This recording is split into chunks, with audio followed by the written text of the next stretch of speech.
everyone, I'm Joseph Khateri, realtor in the state of Virginia, and today we're going over how Trump is affecting Section 8 housing. Now I'm going to cover the tenant side of things as well as the landlord side of things, so stick around. So a little bit of background, the Section 8 program isn't actually called the Section 8 program, it's called the Housing Choice Voucher Program, which was founded in 1937. It provides rental assistance to those that are disabled, low income, the elderly, for example. And as of 2023, there are over 2.3 million people on Section 8, with another 1.2 million that are part of the project program. For those that don't know, the project housing is when a Section 8 house voucher is tied to a specific address, so it never leaves that address. Whereas the voucher program, which is what I advocate investing into, is when a person gets a singular voucher for something like a 2-bed, a 3-bed, and you can apply to any that accept Section 8 vouchers in your area. So the voucher program has a lot more freedom.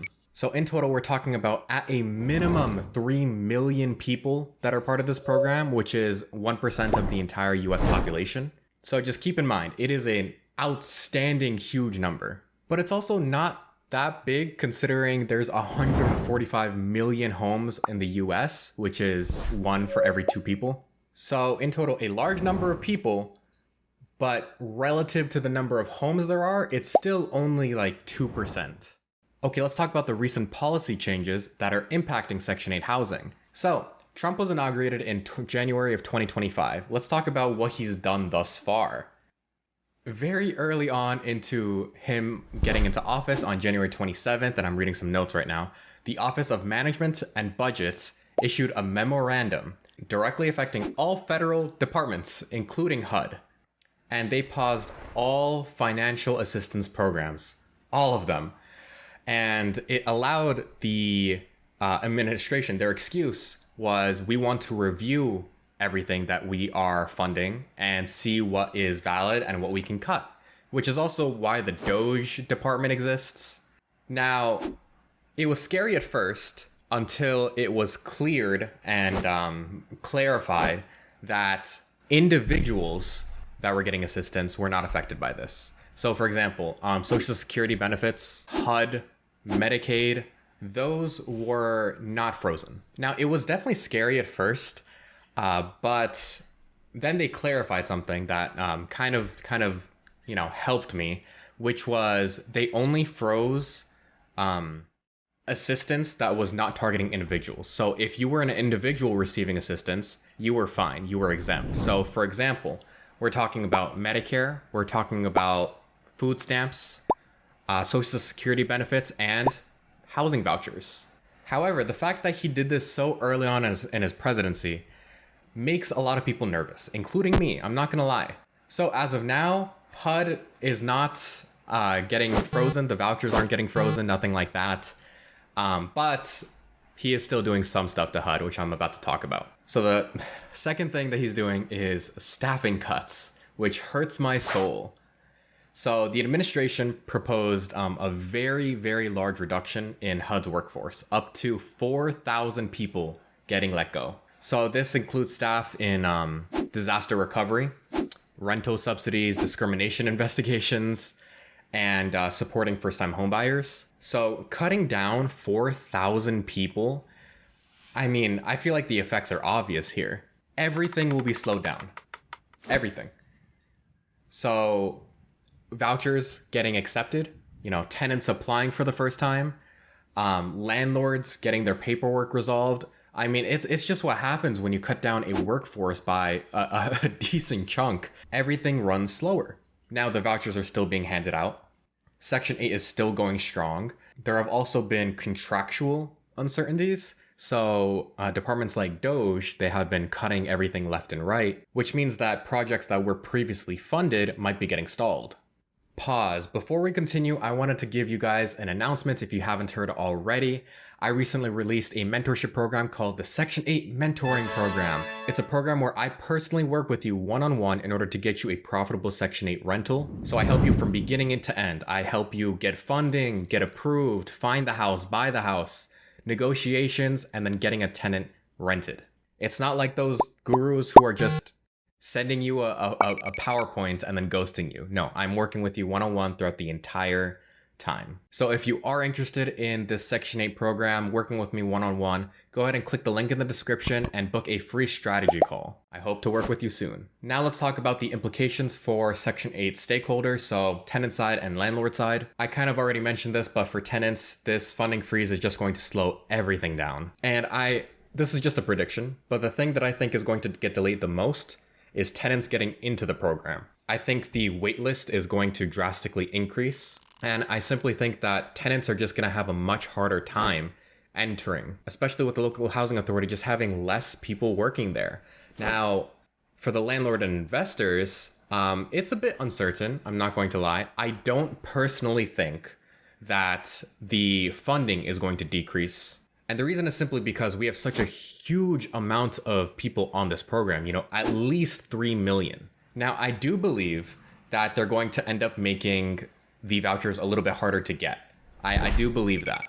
Now, that's not necessarily a bad thing for landlords though, because supply and demand, right? If the demand for these crazy increase because it just takes longer to get a voucher, as well as the fact that the criteria get harder, well then guess what? The demand for landlords crazy increases. And in general, they're going to make for stronger tenants. If this tenant has to wait double the amount of time that typically is standard for getting a Section 8 voucher, if they have to wait double the amount of time and they genuinely need the voucher versus, just someone who's lying on their taxes, then guess what? They're going to hold so much more value to that voucher. They're going to cling on to it for dear life. They're going to be, to put it bluntly, a better tenant. They're going to follow the lease terms better because guess what happens? If they violate something, let's say excessive noise complaints or not taking care of the property, stealing the tiles off the floor, then guess what? You can just call the housing authority and you can say, hey, John Doe is violating the lease terms. Here's the proof. And then the housing authority is going to take away their voucher. They do not want that happening. That thing it's the golden ticket from Willy Wonka. It truly is. It is a ticket that gives them free rent for the rest of their lives as long as they don't suddenly shoot up in income. So I think if these vouchers are harder to get, then it's going to make for better tenants, honestly. Now, President Trump has also stated that, his big thing throughout his presidency as well as campaigning was lower interest rates, lower interest rates. So I wonder what he wants to do. Now, lowering interest rates isn't necessarily a good thing for us Section 8 investors, though, because we're able to enter these markets because the interest rates are high. But since these loan prices we're doing are so low, a 1% increase, a 2% increase in interest isn't detrimental to our strategy.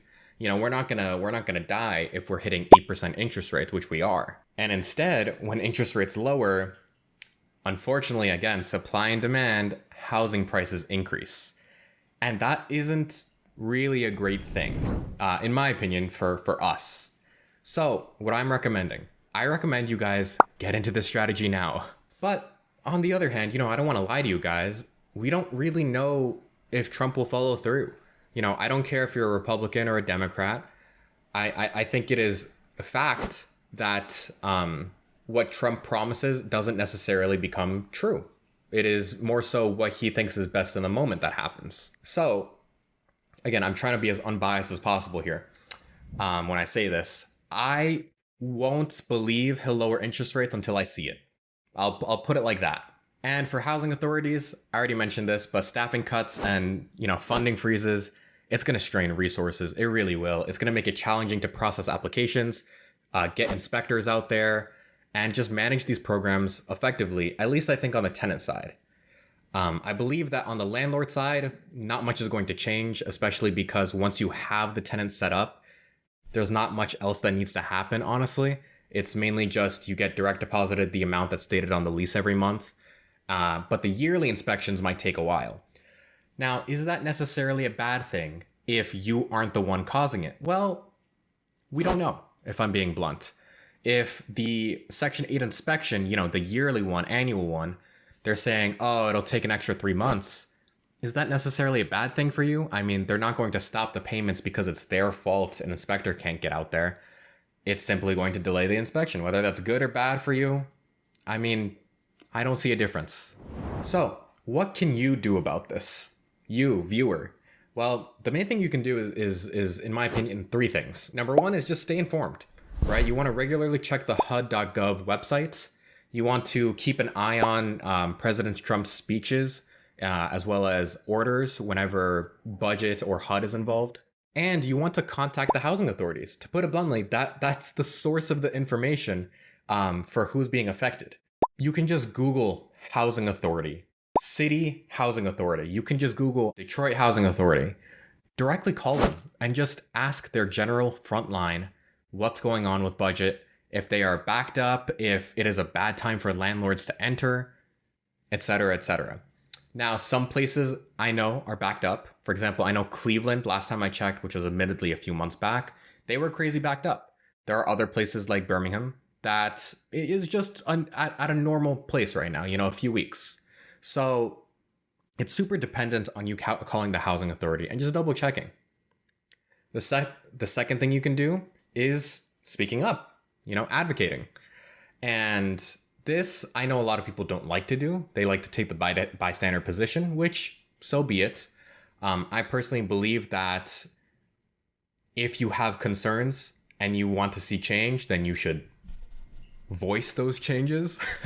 So I'm talking about voting, and not just in the general election. I'm talking about local elections as well. State elections, congressmen. And the reason is because these local senators still have a voice. They still are voting in government on laws and policies that you care about. And again, I'm not picking a side whether you should vote, Republican, Democrat, third party. That's not what I'm saying. I'm just saying if you want to see a change, vote. And the third thing is consult professionals. So if you're an investor or landlord, consider consulting with me directly by joining my Section 8 Mastery program, link in the description, or again, calling these housing authorities yourself. Because at the end of the day, we are going to know best. I mean, after all, we're the ones that are experiencing this. All right, that's all I had to speak about today. I'm sure that President Trump is going to do some other speeches and budget changes in the future that's going to make me make more of these types of videos. And if you like this type of video, comment down below. As always, if you want to get my help one-on-one, please click the link in the description, book a free strategy call with a team member of mine so that we can determine if it's the right decision for you to work with me one-on-one on Section 8 investing. As always, I'm Joseph Khateri, realtor in the state of Virginia, and have a nice day.